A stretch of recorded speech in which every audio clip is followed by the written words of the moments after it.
In Confluence, there exist two kinds of comments.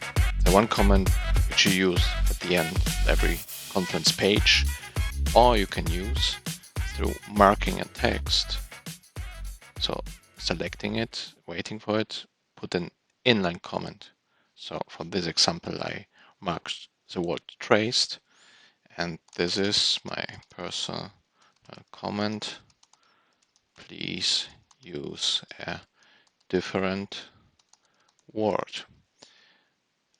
So if you really use it for changing your text structure or supporting someone, it's very useful. But if I told somebody else to change something, what he or she needs to do is to switch into edit mode, and the inline comments are missing.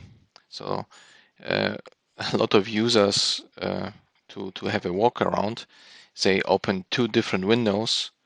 The one window in view mode, so they can see the comments, and another window in edit mode, so they can start editing. But right now you don't know where the comments are and what should be changed. So Actonic developed a very, very big and requested feature, which we called inline comments in editor. So you just need to use this button and all comments are shown again inside the edit mode. And right now you can see my latest comment. You can reply to it if you like.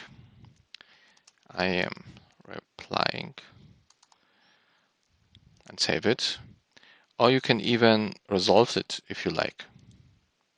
And you see there's the next one. So you have the whole functionality of inline comments inside your editor. We can even try it out. Yeah, management is fine. Or you can even resolve it here or delete it from inside your edit mode. So let's save it for a second